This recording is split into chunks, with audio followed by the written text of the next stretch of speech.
I'm Olivia Clarke, editor of Chicago Lawyer Magazine and the Chicago Daily Law Bulletin, and I'm here with Tina Martini and David Susler, the Inside Out columnists, and today we're going to be talking about practice areas. You guys ready to talk about some practice areas? Sure.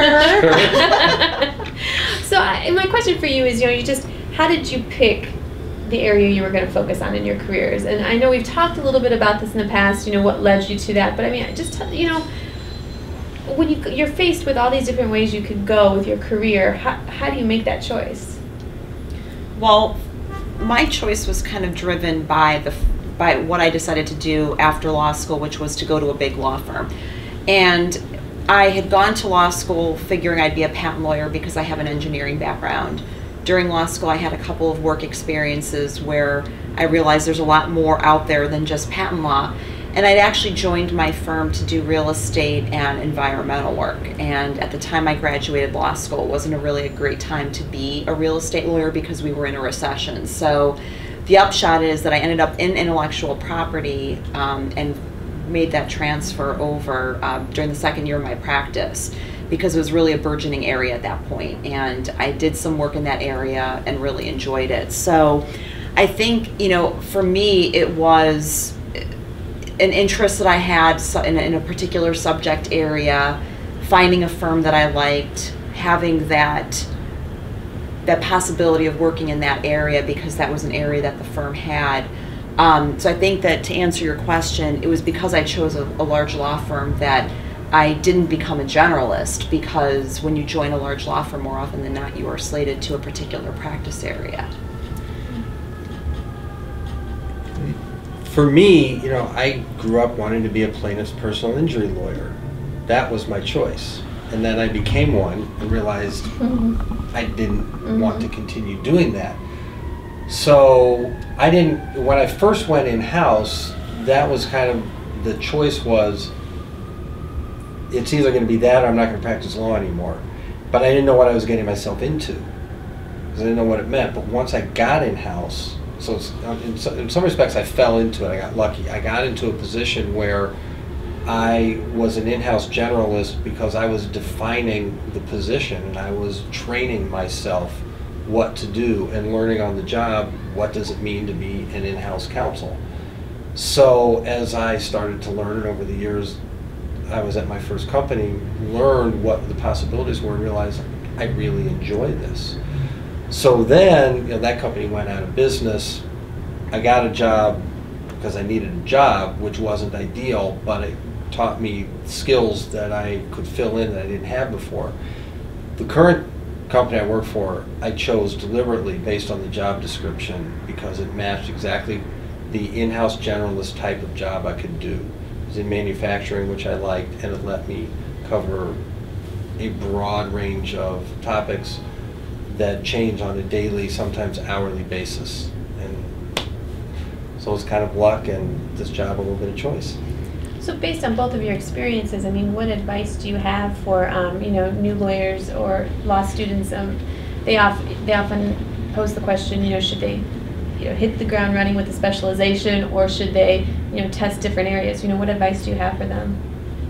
Well, I think that they need to worry about being employed first and foremost. Yes. And I also think that they need to follow their passion at the same time. So I think it's a delicate balance between those two things. I think they need to figure out also what kind of an environment they would want to work in. Because, for example, a small firm that has like 10 lawyers, for example, that's more of a general practice firm, but where people straddle different areas, that may not be for everybody. Conversely, going to a large law firm where the business model is very different, and therefore your life within that organization as an employee will be very different. That's not for everybody either. So I think they need to do a lot of research into where their passion is, economically where they need to be in terms of a salary once they graduate, also figuring out, to the extent that they think they're going to have issues finding a job, they're going to have to aim a little bit more broadly and be more flexible. So I think a lot of it is driven by the current state of economics and current state of the industry, but also they need to follow their passion. I wouldn't recommend doing something that they don't like, because that's going to become pretty clear pretty quickly, and it's really not a great way to maximize your chances of success. Yeah, I would agree. And also, when you're in law school and when you're a young attorney, I think the most important thing to do is keep an open mind. The advice I generally give is don't do what I did. I tell my story often. I had tunnel vision on becoming a plaintiff's PI lawyer. So I just didn't know what else was out there, what else was available, and didn't stop to think that, well, maybe there's something else I like. So I always say, keep an open mind. When you're in law school, especially in the jobs you can get in law school, try to get a broad experience. If you can work at a firm when you first start out for your first year or two that allows you to try a lot of different practice areas, do that. You want to get a broad base so you get an idea of what you want, but you do have to specialize. I think Tina made a very good point about you need to do some soul searching. And am I a large firm person or a small firm person? Do I need to make money now at the expense of my passion? Do I want to go work for the government first and maybe go work for a state's attorney or U.S. attorney, learn how to try cases? What do I want to do? You have to do some soul searching. But the main thing is keep an open mind, because you also have to realize what you want to do and what your passions are and what your goals are going to change as you progress through your career. And the specialization will come as you learn more and more about the practice of law and about yourself. In terms from the legal side of it, what's the biggest way you've seen each of your practices change?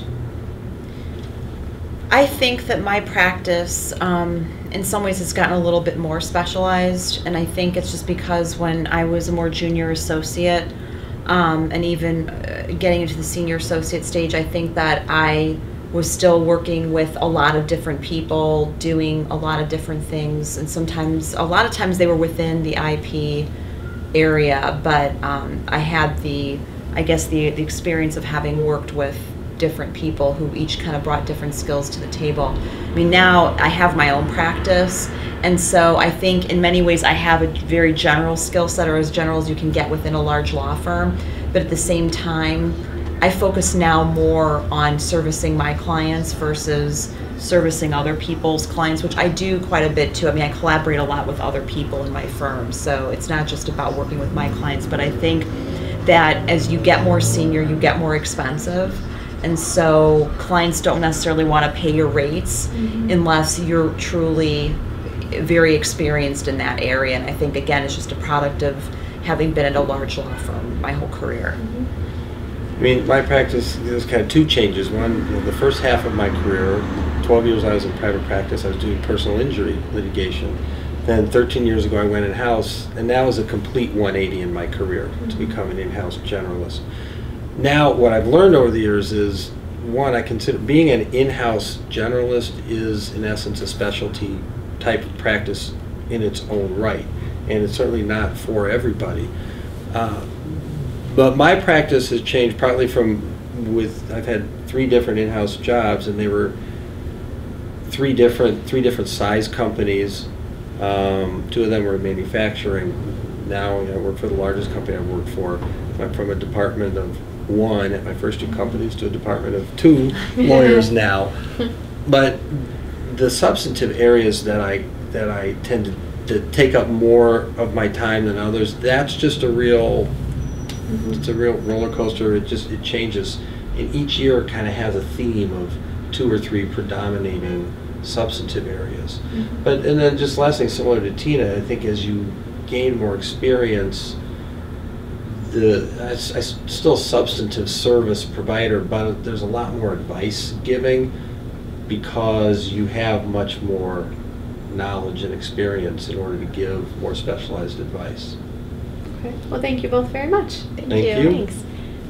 And make sure you tune in next time, and we'll be talking about how to take initiative in your career. Thank you very much.